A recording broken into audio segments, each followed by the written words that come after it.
조갑제 TV 시청자 여러분 안녕하십니까. 2024년 5월 12일 새벽 2시입니다. 지난 9일 윤석열 대통령이 기자회견을 했습니다. 이 기자회견이 윤석열 대통령의 지지율을 높일까요? 저는 그렇게 보지 않습니다. 윤석열 대통령의 지지율은 지금 국정평가라고 그러는데 24%대까지 떨어졌습니다. 한국갤럽 조사입니다. 그런데 가장 큰 이유는 보수층의 이탈입니다. 보수층 가운데서 윤석열 대통령이 국정 운영을 잘한다는 응답이 40%도 되지 않습니다. 그리고 못한다는 응답은 50%를 넘고 있습니다. 그러니까 보수층이 반반으로 나눠진 게 아니라 오히려 윤석열 비판하는 보수층이 더 많아졌다는 겁니다. 중도층과 소위 진보층은 더 말할 것도 없습니다. 자, 이게 바로 자중질환이라는 뜻이고 자기 지지 기반이 무너진다는 겁니다. 지지 기반이 무너지면은 어떤 정치인이나 어떤 정당도 오래 갈 수가 없습니다. 문제는 윤석열 대통령 임기가 3년이나 남았다는 사실입니다. 3년이나 남았다는 사실입니다. 이런 지지율로는 3년 동안 제대로 갈 수가 없습니다. 제대로 갈 수가 없습니다. 비틀거리면서 쓰러지면서 일어났다가 하면서는 갈 수가 있겠죠. 그러나 정상적으로 뚜벅뚜벅 갈 수는 없습니다. 윤석열 대통령은 의료 대란에 대해서 자신은 로드맵에 맞춰가지고 뚜벅뚜벅 가겠다고 그러는데 뚜벅뚜벅 가려면은 힘이 있어야 뚜벅뚜벅 갑니다. 배짱이 있어야 뚜벅뚜벅 갑니다. 방향성이 맞아야 뚜벅뚜벅 갑니다. 목표가 확실해야 뚜벅뚜벅 갑니다. 윤석열 대통령은 앞으로 3년 동안 비틀비틀 거리면서 가거나 주저앉을 가능성이 훨씬 더 높아졌고 그 원인은 간단합니다. 보수층의 이탈 때문입니다. 그런데 보수층이 왜 이탈했느냐? 복잡하게 설명하면은 이게 한정이 없는데 가장 중요한 이탈은 윤석열 대통령이 내부 총질을 했기 때문입니다. 내부 총질을 하면은 윤석열 대통령이 최초로 쓴 말 아닙니까? 대통령이 내부 총질이란 말을 최초로 쓴 사람이 바로 윤석열 씨죠. 2022년 여름에 권성동 원내대표에게 문자 메시지를 보냈는데 요지는 내부 총질을 하던 이준석이 물러나니까 참 잘한다는 그런 취지였습니다. 내부 총질을 누가 했습니까? 윤석열 대통령이 했습니까? 이준석 대표가 했습니까? 지금 지나놓고 보면은 내부 총질 선수는 윤석열 대통령 아닙니까? 대선 1등 공신인 이준석 대표에 대한 내부 총질로 끝난 것이 아니라 전당대회를 하면서 자신이 점찍은 김기현 의원의 방해가 되는 안철수, 나경원 두 사람까지 저격한 것 아닙니까? 더구나 안철수 의원에 대해서는 국정 운영의 적이라고 그러고 또 윤석열 추종 국회의원들은 나경원을 규탄하는 연판장을 돌리면서 한 사람은 반윤 우두머리라고 그랬습니다. 반윤 우두머리 나경원이라고 그랬습니다. 이준석, 안철수, 나경원을 저격한 사람이 윤석열 대통령 아닙니까? 그럼 윤석열 대통령이 내부 총질의 명수죠. 그래서 지난 총선에 진 건데 마지막에는 누구를 내부 총질했느냐? 바로 보수 중에 보수고 윤석열 대통령을 당선시키는데 큰 역할을 했던 의사 집단을 향해서 내부 총질을 했습니다. 이거는 비교하자면은 민주당이 총선에서 이기기 위해서 민노총을 공격하는 겁니다. 그것과 똑같다 이겁니다. 그렇게 할 이유 없죠. 민주당이 민노총을 공격을 해가지고 총선에서 이기겠다는 그런 도박을 하면은 어떻게 되겠습니까? 정치라는 것은 자기 편을 늘리는 것 아닙니까? 패싸움 아닙니까? 정치의 기본이 패싸움입니다. 그럼 같은 패끼리는 뭉치고 늘려야지.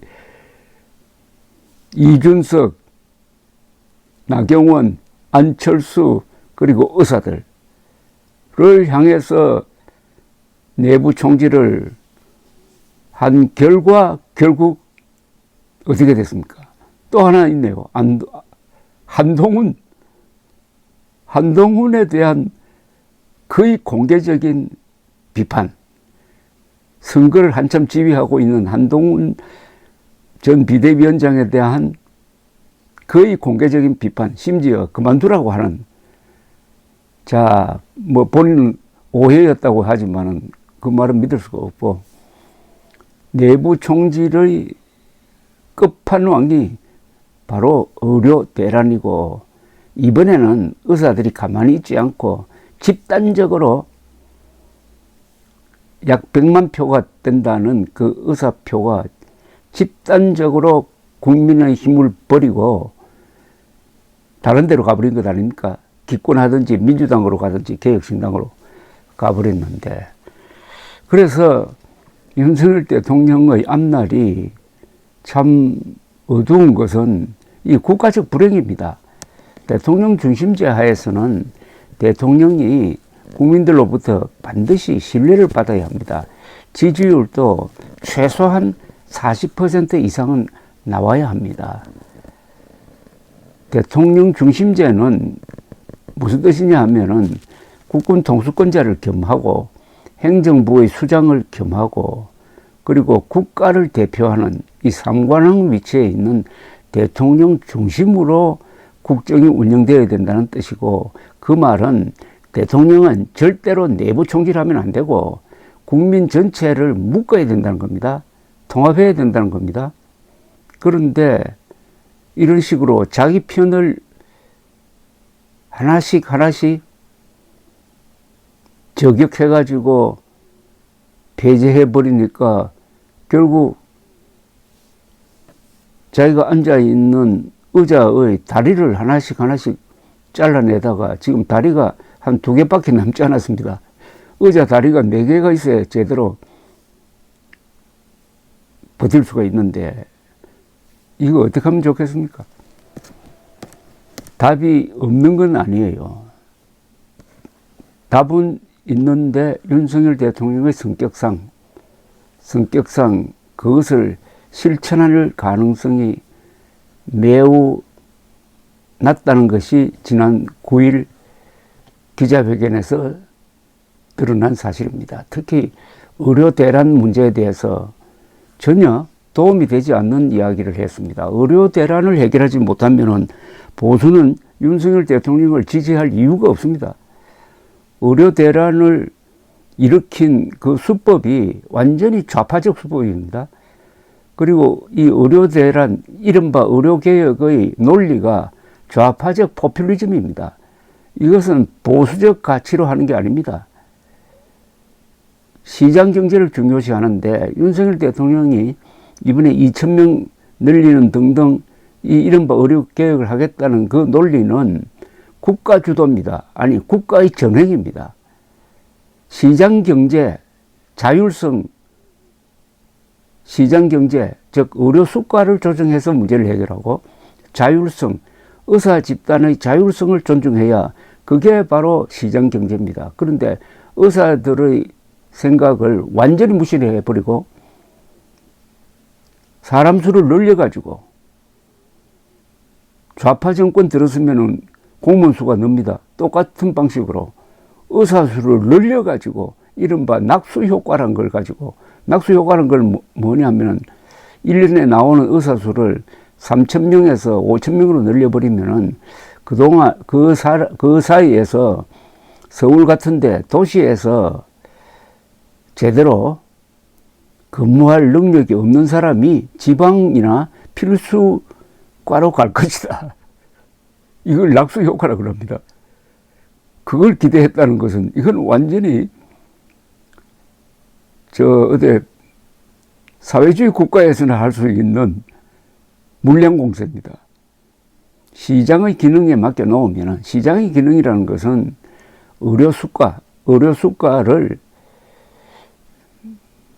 명의 뛰어난 의사는 똑같은 진료를 하더라도 더 받고, 그렇지 못한 의사는 덜 받도록 하는 게 이게 의료수가 아니겠습니까? 그걸 반영해가지고 또 산부인과, 응급실 이런 데서 근무하는 사람은 의료수가를 좀 상향 조정해가지고 그렇게 고생하는 만큼 돈을 더 벌게 하도록 하는 게 이게 바로 시장 경제인데, 그런 거 쌍무시해버리고 사람 숫자 늘려가지고 해결하겠다는 거, 좌파 포퓰리즘입니다. 의료 대란을 바치고 있는 게 좌파 포퓰리즘인데, 그러면 윤석열 대통령은 보수가 아니란 거죠. 우파도 아니고. 윤석열 대통령을 누가 뒤에서 조종하고 있는지는 모르겠지만은 의료 대란에 관한 완전히 좌파적 방식으로 하면서 플러스 의사들을 적으로 만들면서 보수 전체를 분열시켜버리고 총선에서 참패하고, 참패한 뒤에도 계속 그 방식으로 뚜벅뚜벅 가겠다고 하니까 제대로 된 보수적 생각을 가지고 있는 사람이 윤석열 대통령을 지지할 수 있느냐 이겁니다. 의료 대란 해결 없이는 윤석열 대통령의 재기는 불가능합니다. 그건 간단합니다. 3년 동안 의료 대란을 껴안고 가다가 윤석열 대통령이 지지율이 어느 정도까지 떨어질까요? 지금 의료 대란이 해결되려면은 제일 간단한 방법은 내일이라도 윤석열 대통령이 2,000명 정원 고집하지 않겠다, 원점 재검토 이렇게 선언해버리면은 그 다음날부터 전공의들이, 학생들이 돌아옵니다. 그러지 않고 계속 이번 두 번째 방식은 며칠 안으로 있을 것으로 보이는 이 법원의 판단입니다. 법원이 의과대학 정원 2,000명 늘리는 이 행정행위에 대해서 가처분 신청을 받아들여 가지고 집행정지 결정을 하는 겁니다. 집행정지. 그 집행정지라는 것은 무슨 뜻이 있느냐 하면은 1심에서 지금 계류되어 있는 본안소송, 가처분 신청 사건의 본안소송이 확정될 때까지는 2,000명 늘리지 말라는 결정이 내리면은 사실상 2025학년도에서 2,000명 늘려서 모집하는 것은 불가능해집니다. 그러면 시간을 벌게 되는 거죠. 1년 동안. 그럼 그 1년 동안 머리를 맞대면서 좋은 안을 만들 수도 있습니다. 그게 안 되면은, 이번 결정이 기각으로 나오면은, 즉 의사들의 패소로 나오면은 이제는 윤석열 대통령도, 법원도, 의사들도 스스로의 힘으로 해결할 수가 없습니다. 그러면 결국은 병원, 큰 병원부터 도산하고 말기암 환자 등 중증 환자들이 계속 제대로 치료를 받지 못해가지고 죽어나가는 이런 사태로 가는 것이고, 이것은 결국 한국 의료 붕괴로 가는 내리막길을 아주 질주하게 될 것입니다. 이런 상황에서 3년 더 버티면은 윤석열 대통령이 견딜 수 있겠습니까? 의료 대란 문제를 해결하지 않고는 윤석열 대통령은 3년 임기를 채울 수 없다. 그런 것은 뭐 명백한 사실입니다. 윤석열 대통령은 구수를 했다고 그럽니다. 구수해서 뭘 배웠을까요? 내 인생에는 마감 시간이 없다. 모든 사람들에게 가장 공평한 것은 시간입니다.